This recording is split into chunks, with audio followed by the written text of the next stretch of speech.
Abbaan alangaa federaalaa Itoophiyaa ajjechaan goota olaanoo kawwaxa bajjii 15 heeraaf sirna heeraa irratti akka hojjetan jechuudhaan namoota 13 irratti mannaa dhiyeessee jira. Abukaatoliin himatamtootaas maamiltoota isaaniif tajaajila seeraa akka kennaniif manni murtii haala akka mijeessu gaafatan. Himatamtoonni gama isaaniin poolisiin kan duraa qabee qabeenyaa isaanii akka deebisu akkasumas nageenya isaaniif illee eegumsi ga'aan akka godhamu gaafataniiru. Manni murtichaas ajaja adda addaa kennee beellama kabiroo kennee jira. Gabaasaa Mallaskaachoo Ammahaa Soraa dhiyeessa. Dubbii jaritti gaafatamtoota waraanaa fixanii jedhanii tana mana murtii olaanaa Lidaatti ilaaluutu jira. Nam 13 ijjeecha waxabajjii 15 2011 baay'ir daarii Finfinneetti nam fixanii himachuu jiran.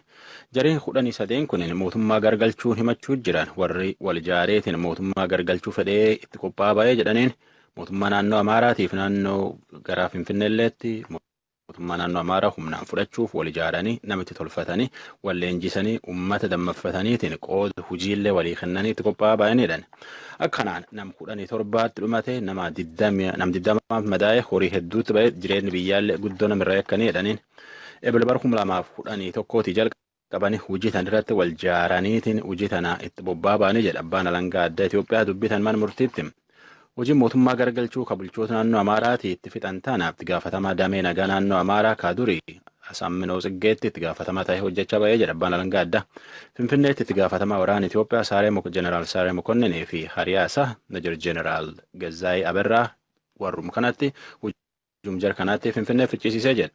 Abukaatoon jar himatanii kun ammoo jar kana ammatti wal argeetiin seeraan gaafachuuf illee yookaan ammoo dubbii isaaniillee irra caqasuu waan hin danda'iniif beellam guyyaa 15 gaafate.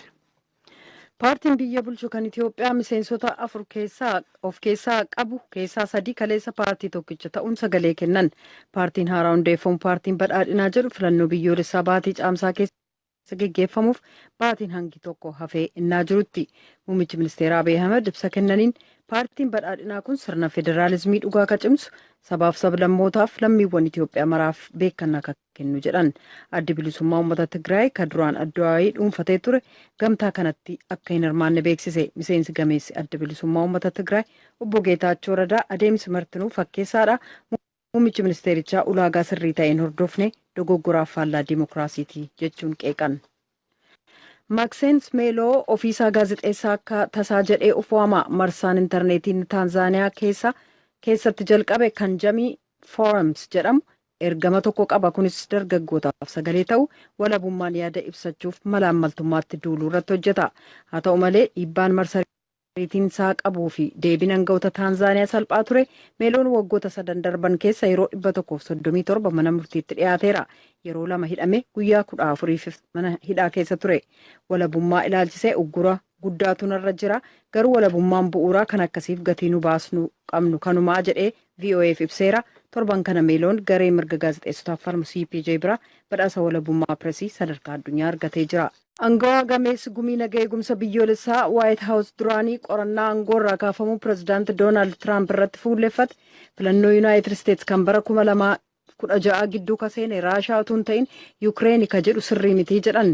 Fiyoonaa Hiil koree basaasaa mana maree bakka bu'oota duraanii dhiyaachuun gaboomsa kennaniin kan yeroo tokko Raashaan filannoo Yuunaayitid Isteetsi gidduu seenuu hin ooltu jedhan jecha Tiraamp waliin waldhaa. Tiraamp gam tokkoon pirezidaantiin Raashaa Vilaadimiir Puutiin filannoo sana jidduu hin seenne jechuu isaanii simatanii jiru. Adoolessa 25 ennaa qorannaan aangoorraa kaafamuu akka jalqabu gaafatame Tiraamp pirezidaantiin Yuukireen Volodoomiir Zeleniskii akka nu gargaaran jechuudhaan mormituu isaanii dimokiraatota ittaanaa pirezidaantii duraanii Jooyi Baayiden irratti qorannaan akka geggeeffamu gaafatan. Hiil akka jedhanitti dhugaan jiru Raashaan humnootii alaa keessaa malaan bara 2016 keessa waaltaa keenya dimokiraasummaa irratti haleellaa ooftee jedhan. Uummanni Israa'el muummichi ministeeraa Benjamin Netanyaahuu himannaa malaammaltummaa irratti dhiyaachuu laalchisee yaada wal makaa ta'e dhiyeessaa jiran.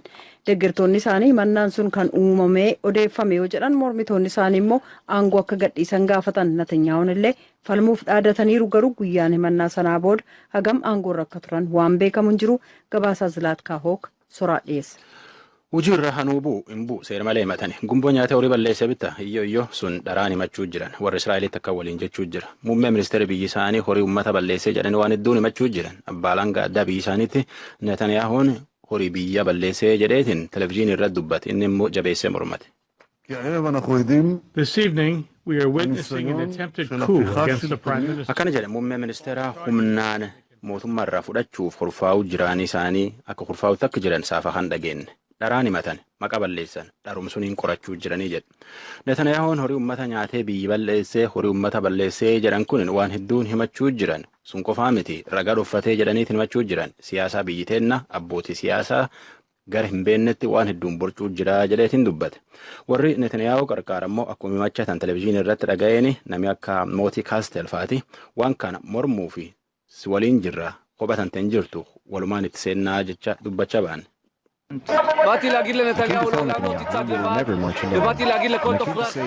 Namni Israa'el kadhibeen ammoo Netanyahuun hojii irraa bu'uu malee jedheetiin itti uwwisuu jira. It is unheard of. It is unthinkable that the Prime Minister will continue in. Akkana jedha Ben David tunini waan akka malee waan takka namni nun dhaganeeyyuu waan akka jedhanii himanillee hin qabnu waan jabdu nam kan waan jabduun himachuu jiran adoo himachuu jiranuu isumaa hojii hojjechuu jira tunini waan gari hin qabne jala ba'uu illee hin danda'u faanum yaana biyyi bulchuu hin danda'uu jedha. Muummeen ministeera Israa'el kunini biyyi isaatti durumaayyuu waan hedduun himachaa bahan filannoon biyyi tanaallee dhiyaachuu jirti paartilee hedduu waliin biyyi bulchuu hin dandeenye filannoon biyyi tanaa mallee sadeessoon jechuu fulbaan dhuuf keessi jirti siyaasaan isii ammoo walxaxaa deemuu jirti. Oduu namaaf qabnu. ከትናንት በስቲያ እሮብ የኦሮሚያ ክልል መንግስት Deengadda qondaalli mootummaa naannoo Oromiyaa obbo Tolaa Gadaa jedhaman osoo hojiif gara qeellam Wallaggaa deemaa jiranii Wallagga Lixaa aanaa Laalloo Hassaabiitti ajjeefamuun ibsame.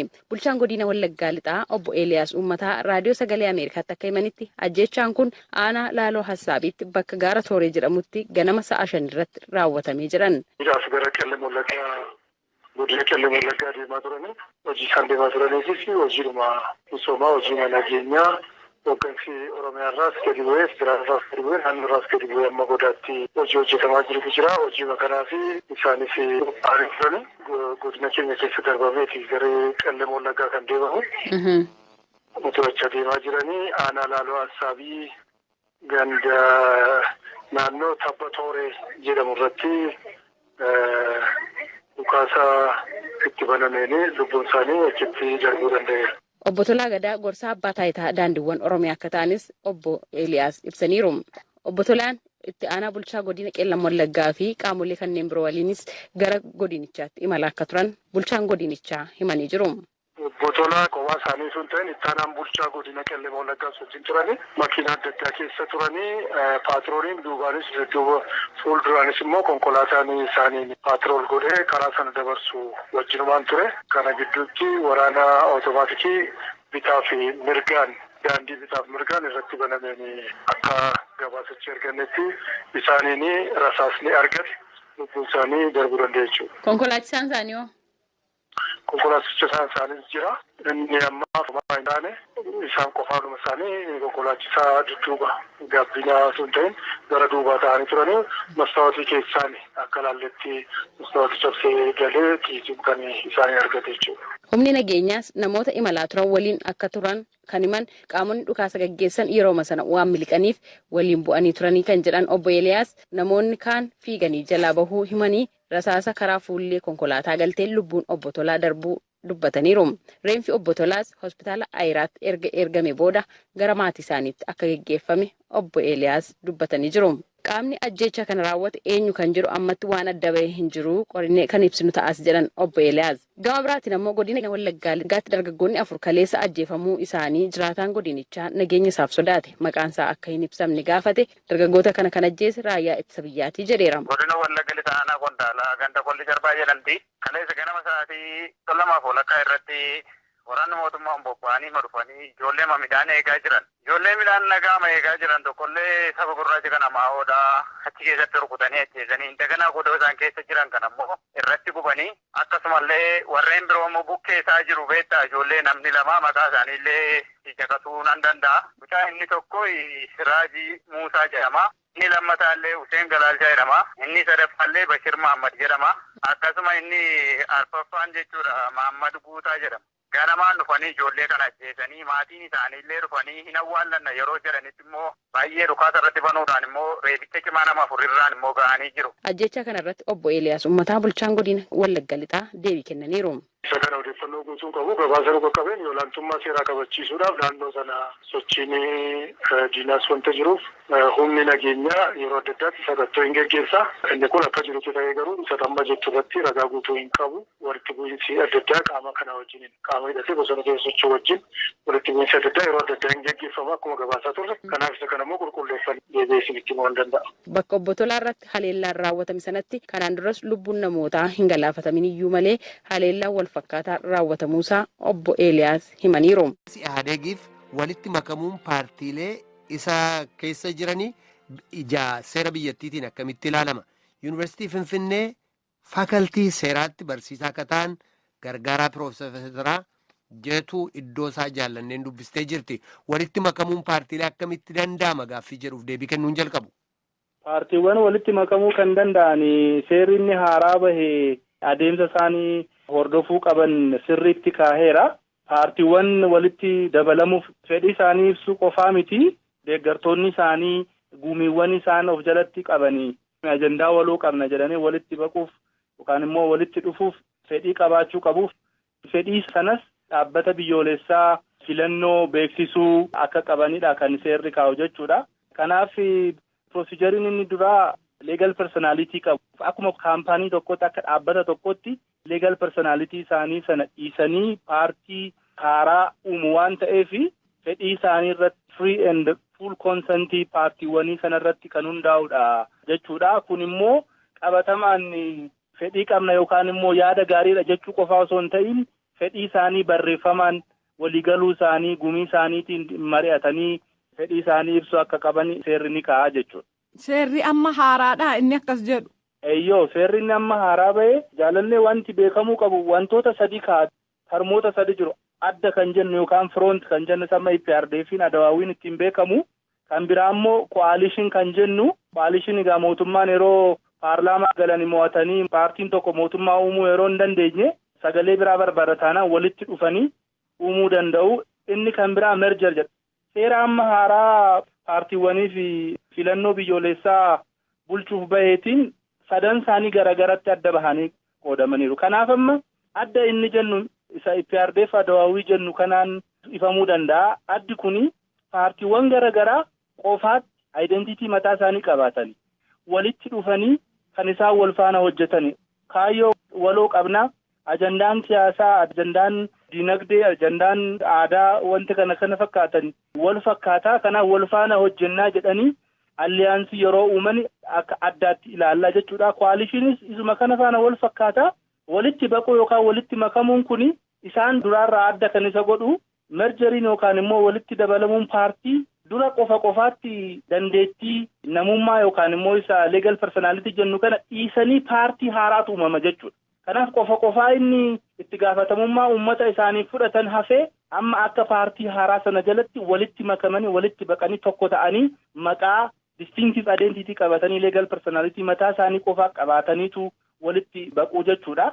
Mirgaa fi dirqamni paartiin akka qofaatti qaban sun walitti dabalame mirgaa fi dirqama waloo ta'ee wal faana deema jechuudha. Kanaaf isaan kan akkasitti adda baasuu dandeenya jechuudha. Waliigaltee haaraa akka jedhutti jettan waliigalteen sun irratti dubbatamee raggaasifameera. Paartii adawaawii yoo fudhanne paartiin kun merjerii ija seera amma jiruutiin fudhatama qabamoo hin qabu kan jedhu yeroo laallu gaa merjeriin sun leegaaliidha moo seera qabeessummaan isaa maalidha seera amma ilaallu kanaan yeroo jennu akkuma silasiin jedhe paartiiwwan dhuunfaa qofaa isaanii jiran suni eeyyee dhugaadha qofaatti hojjechuun barbaachisaa miti ajandaan keenya tokko hawwii nuti biyya kanaaf qabnu hawwiin siyaasaa hawwiin dinagdee tokko kanaaf walitti dhufnee wal faana hojjenna qofaan mana ijaaruun nu fayyadu yaada jedhu yoo qabaatanii yoo yaada kana immoo sirriitti fudhatanii deeggartoota isaanii membersii isaanii yookaan immoo namoota gumii isaanii komiteewwan garaagaraa adirayatii paartiin sun yookaan immoo hundeeffama paartiin sun qabu irratti hundaa'ee haala sana deemanii kiraateriyaa sana guutanii yoo waliigallee eeyyee paartii isa kana diignee paartii isa haaraatti makamna yookaan baqna jedhanii waliigaltee sana mallatteessanii galchuu qabu jechuudha. Adeemsa kana dhagaa kan seerummaa isaa mirkaneessu jechuudha. Kun ta'eeraa? Amma akka ilaallutti wantoota miidiyaa irraas dubbisnu wantoota qaamota mootummaa dubbatanis reediyoo irraas televezyiinaanis wanti arginu adda bilisummaa uummata Tigraay merjerii kana keessa galuu hin barbaadu yeroo jedhu hin agarra.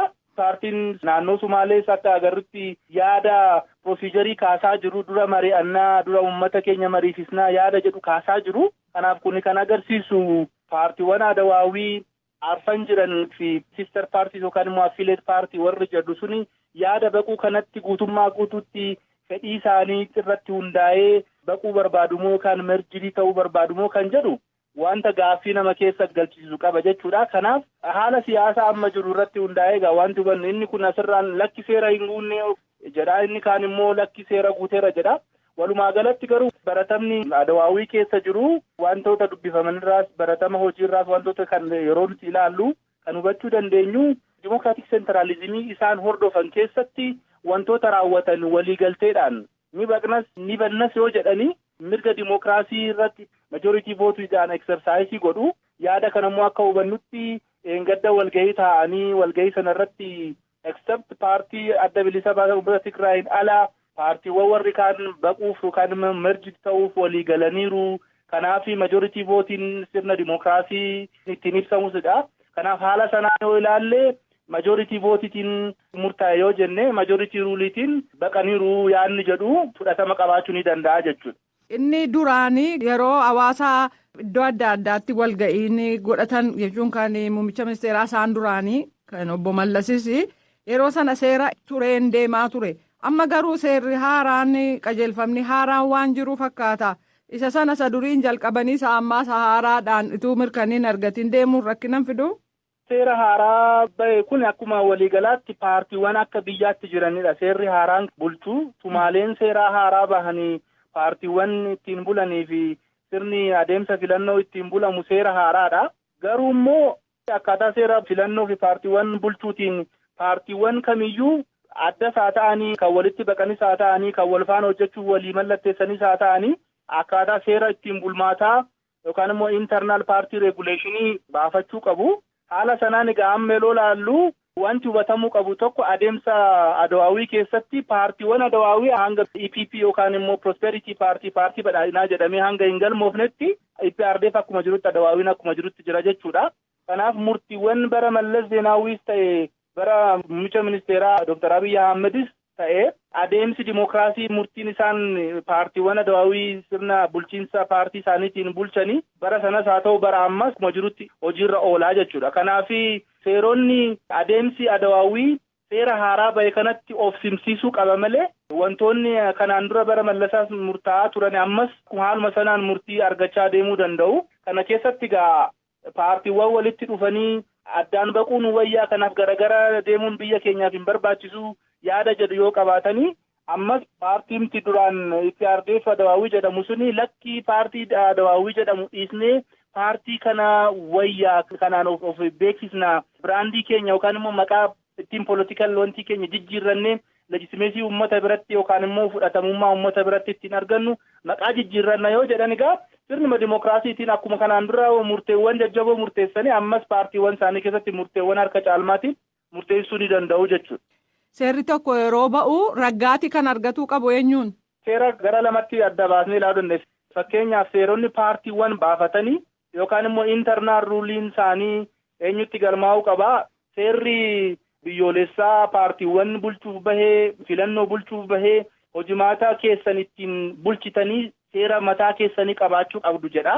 Seerri sun immoo paartiiwwan sanaan akkuma amma ilaallutti Adawaawiin internal regulation mataasaa paartii EPP jedhamu ittiin of bulchu baafateera. Sana gaas National Champion Election boordii sanatti yoo beeksifatee raggaasifamee fi akka seeraatti paartiiwwan sanaa fi miseensota isaa bulcha jechuudha. Seera kana paarlaamaan approovii gochuu qabamoo hin godhu kan jedhu kun keessoo seera paartiiwwanii waan ta'eef paarlaamaan kan inni ilaaluu qabu seerri paartiiwwan baasan suni seera biyyoolessaa paartiiwwan bulchuuf yookaan immoo filannoo bulchuuf bahee faana wal simamoo waliin simu kan jedhudha malee kanaaf seera kana ofii isaanii baafachuu ni danda'u ittiin bulmaata isaaniidha internal ruulii isaaniidha. Seerri kan biraa garuu akkuma seera biyya keenyaatti seerri tokko yeroo ba'u adeemsa mataasaa qabaa. Dhumarratti paarlaamaan yookaan immoo qaamni seera baaftuu seera mootummaatiin taa'e seera sana ni tumaa jechuudha. Kana faana deema jechuudha.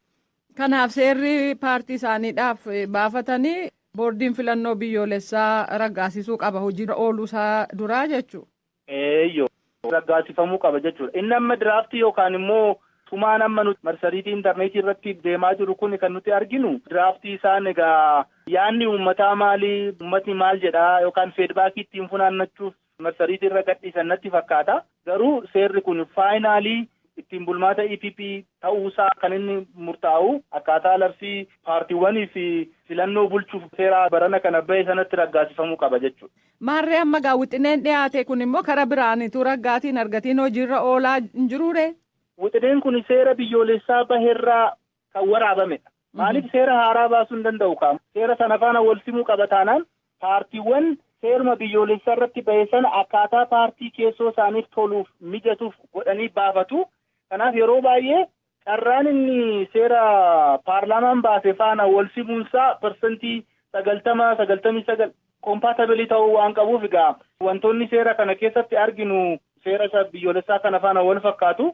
Kanaaf wal fakkiin kun kan inni dhalatee seera sana faana wal simuu waan qabaniifidha jechuudha. Akkuma amma gidduu kana ibsa ba'aa jiruun TPLF yookiin addi bilisummaa uummata Tigraay walga'iisa kanarratti argamuu akka hin dandeenye isa duraa irrattis akka sagaleen kennee jira. Paartiin kun tokko achi keessaa hir'atee jechuunii fi warra arfan aggaar jedhaman fiduu jechuun paartii haaraa dhaabuudha moo dhuguma akkuma jedhame sana baqsuu fakkaata? Wanti hubatamuu qabu. Kanaan dura egaa paartiiwwan aggaar jedhaman yookaan affileet paartiis warra jedhaman sun murteessummaan isaan adawaawwii keessatti qabanii hin jiru jechuu ni dandeenya. Kanaaf amma akka yaada muummicha ministeeraatti egaa paartiiwwan kun adawaawwiirraa ekskluudidii ta'aniiru yookaan immoo dhiibamaniiru. Kanaaf murteessummaan isaanii barbaachisaadha. Walqixxummaatiin dhufanii haa galanii sirna dimookiraasiitiin sirna voot siistamiitiin lakkoofsi vootii kennamee fi dhufanii walitti haa makamanii yaada jedhudha. Kan adda bilisa baasa uummata Tigraay adda goonee ilaaluu dandeenya jechuudha. Paartii sana keessa jiru jechuudha. Kanaaf paartii sana keessa maqaa isaanii qabatanii leegal personaaltii isaanii qabatanii akka paartiitti galmaa'anii of danda'anii adawaawwii keessatti murteessaa jiru. Sirna dimookiraasii vootiitiinidha murteessanii harka baasanii harka caalmaatiin murteessu jennee yaanna. Kanaaf ammas namootni TPLF bakka bu'anii walgahii sanarratti hirmaatanii fedhii hin qabanii nuti baquun barbaannu yoo jedhanii akkaataa seeraatti egaa mirga isaaniidha kun waanuma seera amma jirurra jirudha. Garuu immoo warri kaan immoo akkaataa deemsa isaaniitiin majoritii vootiitiin murteessineerraa nuti walitti baquu dandeenya jedhanii sadan isaanii warri hafanii walitti baquu danda'u jechuudha. Feetiin TPLF maal ta'aa kan jedhu gaaffii ta'aa jechuudha. Kanaaf akkaataa amma jirutti adda sanarraa of baasanii akkuma paartii biyya kana keessa jirutti qofaatti hojjetu jechuudha. Gaaffiin guddaan ta'e garuu adawaawwiin arfan isaanii walitti makata yoo ta'e tokko yoo keessaa bahe dhimma sagaleeti moo kun dhimma dhaabbattummaati gaaffiin jedhu ammas gaaffii deebii hin arganne ta'uu danda'a jechuudha. Deemsuma walitti baquu yaadisaa yeroo ka'u jalqaba eenyutu irratti mari'achuu qaba?